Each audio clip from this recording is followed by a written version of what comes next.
ఏపీలో అభివృద్ధి వైసీపీ ప్రభుత్వ పాలన గురించి ఏపీ కాంగ్రెస్ అధ్యక్షురాలు వైఎస్ షర్మిల చేసిన విమర్శలకు ఘాటుగా కౌంటర్ ఇచ్చారు వైసీపీ సీనియర్ నేత వైవి సుబ్బారెడ్డి. వైఎస్ షర్మిల పక్క రాష్ట్రం నుంచి ఏపీ రాష్ట్రానికి వచ్చింది ఈ రోజేనని, రాష్ట్రంలో అభివృద్ధి జరిగిందో లేదో ఒకసారి చూసి మాట్లాడాలని హితవు పలికారు ఆయన. అభివృద్ధి అంటే రోడ్లు వేసి బిల్డింగులు కట్టడం కాదని వైవి సుబ్బారెడ్డి అన్నారు. వైసీపీ ప్రభుత్వం అభివృద్ధి చేసిందని ఆయన తేల్చి చెప్పారు.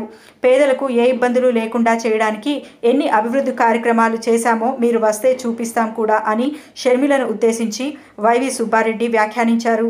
2014 నుంచి 19 వరకు అభివృద్ధి చేయకుండా రాష్ట్రాన్ని ఏ విధంగా దోచుకున్నారో చంద్రబాబుని అడగాలని షర్మిలకు సూచించారు వైవి సుబ్బారెడ్డి. ఎన్నైనా రావచ్చు, పోరాటానికి మేము సిద్ధమే, కానీ ప్రజలు మాతో ఉన్నారు.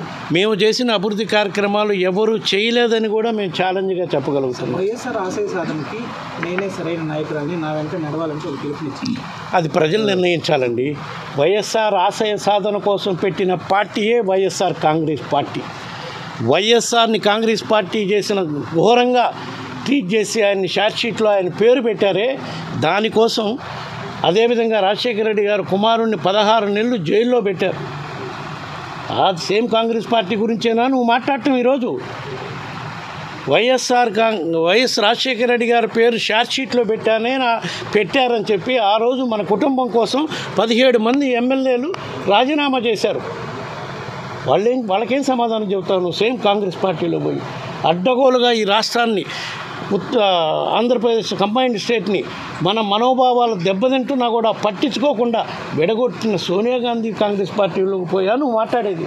ఒక్కసారి ఎన్ని ఆలోచించుకోవాలని ఆమెకు షర్మిలమ్మ గారికి కూడా నేను కోరుతాను. వైసీపీ టీడీపీ 2 పార్టీలు కూడా బీజేపీకి తొత్తులుగా మారిపోయాయని ఆమె మాట్లాడుతున్నారు. దాంట్లో మీ అభిప్రాయం? బీజేపీకి వైఎస్ఆర్ కాంగ్రెస్ పార్టీ ఎప్పుడు తొప్పుడుగా మారే ఇదే లేదు. మేము రాష్ట్ర ప్రయోజనాల కోసం ఏ మేరకు అవసరమైతే ఆ మేరకు కేంద్ర ప్రభుత్వంలో ఈ పార్టీ కాదు ఏ పార్టీ ఉన్నా కూడా కేంద్ర ప్రభుత్వం సఖ్యతగా ఉంటామని మా పార్టీ అధ్యక్షుడు జగన్మోహన్ రెడ్డి గారు వివిధ సందర్భాల్లో కూడా చెప్పడం జరిగింది. పార్లమెంట్లో కానివ్వండి, బయట కానివ్వండి. ఎందుకు మద్దతు ఇస్తున్నామంటే మన రాష్ట్ర ప్రయోజనాలు కాపాడుకోవడం కోసం.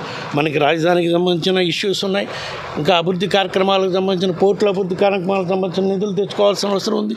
ఈ విధంగా ఎన్నో కార్యక్రమాలకి, సంక్షేమ కార్యక్రమాలకి మరీ ముఖ్యంగా కేంద్ర ప్రభుత్వం సహకారం లేకపోతే ఈ విధంగా ఇన్ని కోట్ల రూపాయల సంక్షేమ పథకాలు అమలు చేసేవాళ్ళమా? వీటి కోసమే మేము కాంప్రమైజ్ అయ్యాం, కానీ పార్టీ సిద్ధాంతాల కోసం రాష్ట్ర ప్రయోజనాలను ఎక్కడా తాకట్టు పెట్టలేదు మేము కానీ, మా పార్టీ అధ్యక్షుడు కానీ, మా ప్రభుత్వం కానీ. అట్ ది సేమ్ టైం రాష్ట్రాన్ని అప్పులు గొప్పగా మార్చారనే మాట కూడా మాట్లాడుతూ ఉన్నారు. చంద్రబాబు నాయుడు గారు 2014 నుంచి 19 దాకా ఎంత అప్పు చేశారు? ఆ 5 ఏళ్ల కాలంలో ఆయన ఏమి అభివృద్ధి కార్యక్రమాలు చేశాడు, ఏమి సంక్షేమ కార్యక్రమాలు చేశాడు అనేది ఒకసారి చూడండి. మా ప్రభుత్వం వచ్చినాక ఈ 5